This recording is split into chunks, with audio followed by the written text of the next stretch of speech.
இயேசு உங்களை நேசிக்கிறார். பிரியமானவர்களே, ஆண்டவர் நம்மளோடு பேசும்படிய வேதத்திலிருந்து 2 வசனத்தை கூட வாசித்து ஆண்டவர் நமக்கு கற்றுக் கொடுக்கக்கூடிய காரியத்தை பார்ப்போம். அது 1 பேதுருவின் புஸ்தகம் 3வது அதிகாரம் 1வது வசனம் 2வது வசனம் இப்படியாக சொல்லுகிறது, அந்தபடியே மனைவிகளே உங்கள் சொந்த புருஷருக்கு கீழ்ப்படிந்திருங்கள். அப்பொழுது அவர்கள் யாராவது திருவசனத்திற்கு கீழ்ப்படியாதவர்களாய் இருந்தால் பயபக்தியோடு கூடிய உங்கள் கற்புள்ள நடக்கையை அவர்கள் பார்த்து போதனையின்றி மனைவிகளின் நடக்கையிலே ஆதாயப்படுத்தி கொல்லப்படுவார்கள். அருமையான வசனம். ஆண்டவர் எப்படி எழுதியிருக்கிறார் பாருங்களேன். மனைவிகளே, திருமணமான ஒவ்வொரு சகோதரிமார்களுக்கு ஆண்டவர் பேசுகிறது, நீங்க ரட்சிக்கப்பட்டிருக்கலாம், நீங்க அப்படி ரட்சிக்கப்பட்டு உங்க கணவன் ஆண்டவரை அறியாதபடி இருக்கிறாங்க பார்த்தீங்களா. கிறிஸ்தவ குடும்பத்தில் இருக்கிறவங்க ஆண்டவரை முழுமையா ஏற்றுக்கொண்டிருப்பீங்க, கணவன் ஏற்றுக்கொள்ளாதபடி இருப்பார்.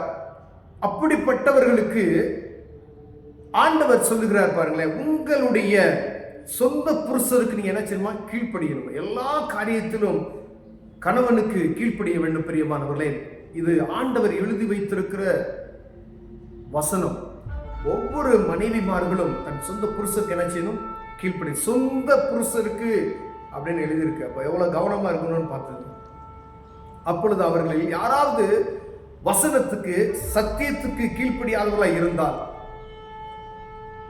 பயபக்தியோடு கூடிய உங்கள் கற்புள்ள நடக்கைகளை பார்த்து, அவங்க வசனத்துக்கு கீழ்ப்படியாம ரட்சிக்கப்படாம அவங்க முரட்டாட்டமான குணமுள்ளவங்களா இருக்காங்கன்னு வச்சுக்கோங்க. அப்போ அப்படிப்பட்டவங்க உங்க பயபக்தியையும் உங்களை கற்புள்ள நடக்கைகளையும் பார்த்து போதனை என்று வேற யாரும் அவங்களுக்கு சொல்ல வேண்டியதில்லை, அவங்களே உங்களுடைய அன்பாலையும் நீங்க உங்களுடைய நடக்கையினாலும் உங்களுடைய ஒவ்வொரு காரியத்தை நீங்க நேசிக்கக்கூடிய அன்பாலையுமே ஆதாயப்படுத்திக் கொள்ளப்படுவார்கள் என்று வேதம் சொல்லுகிறது.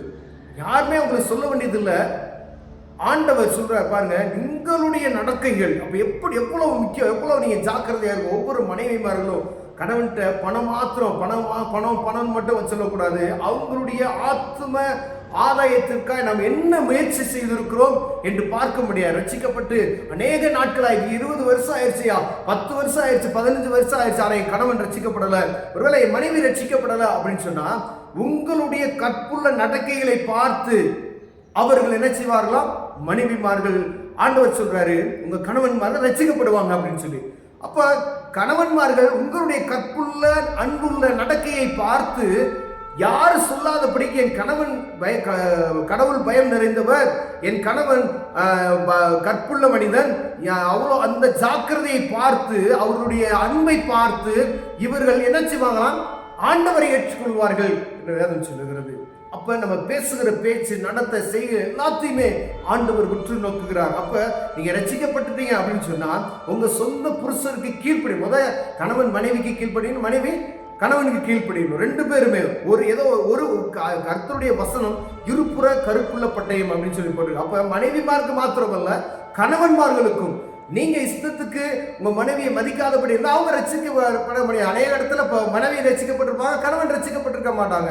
அப்ப 2 பேருக்குமே ஆண்டவர் சரிக்கும் சொல்றது என்ன, உங்களுடைய கற்புள்ள நடக்கைகளை பார்த்து நீங்க என்ன செய்யும், அவர்கள் ரட்சிக்கப்படணும். அவருடைய கற்புடைய நடக்கையை பார்த்து நீங்கள் ரட்சிக்கப்பட வேண்டும் என்று ஆண்டவர் விரும்புகிறார். பாருங்களேன், யாரும் அவங்களுக்கு போதிக்கப்பட வேண்டியது இல்லை அப்படின்னு சொல்றாங்க. இப்ப குடும்பத்துக்குள்ள 3வது நபர்கள் வந்து பேசுவதற்கு அதுல நீங்க ஒரு நாள் என்ன செய்யக்கூடாது, அலோவ் பண்ணக்கூடாது. ஒரு லிமிட்டட் தான் வச்சுக்கணும். அந்த இடத்துல தான் ஒரு யாரா இருந்தாலும் சரி ஒரு லிமிட்டட்.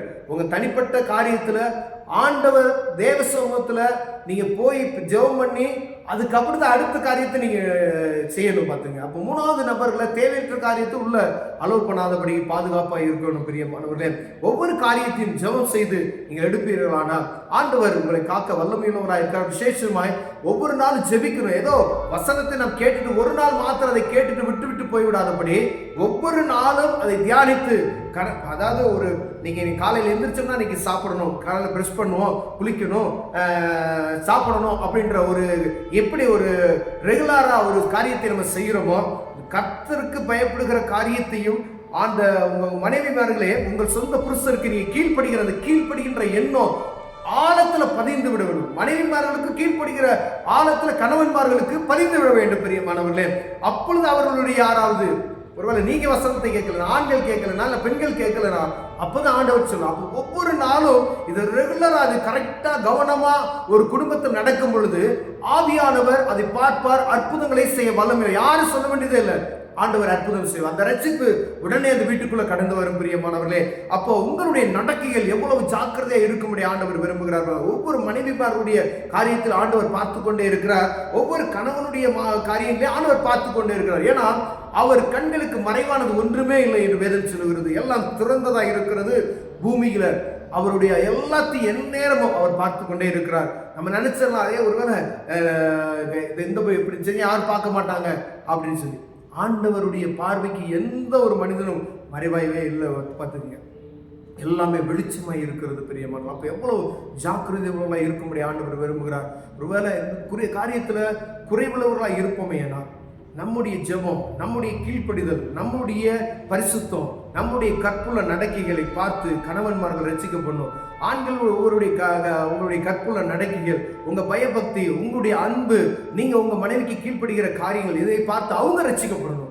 அப்ப ரெண்டு பேருமே சரிக்கு சமமா அது உண்மையா இருக்கும் பொழுது ரட்சிக்கப்படாத கணவன்மார்கள் ரட்சிக்கப்படுவாங்க, ரட்சிக்கப்படாத மனைவிமார்கள் ரட்சிக்கப்படுவாங்க. அப்ப தேவ சமூகத்துல எதுல குறைவுள்ளவராக இருக்கும் என்று பார்த்து தேவ சமூகத்துல போய் ஜெபிக்கும் பொழுது ஆண்டவர் அற்புதத்தை செய்ய வல்லமையுள்ளவராக இருக்கிறார். கண்களை மூடுவோம், ஜெபம் செய்வோம். அன்பின் தகப்பனே, ஆண்டவரே, எங்களுடைய செயல்கள் ஆண்டவருக்கு பிரியமா இருக்கும்படியா விரும்புகிற ஆண்டவரே, தொடர்ந்து அதை எங்கள் கடைபிடிக்க இருதயத்தை பலப்படுத்துங்க. இயேசுவின் நாமத்தில் பிதாவே, ஆமென்.